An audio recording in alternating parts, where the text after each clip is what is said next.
And good morning, and thank you so much for joining me. I am your host, Eric, with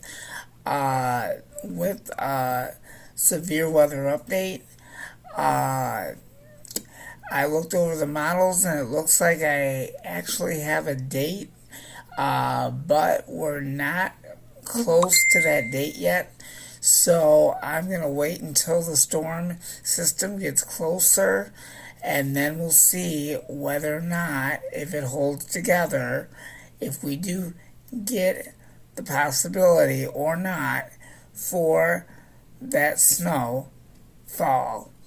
I will keep you posted in regards to a possible snowstorm. Stay tuned. Thank you.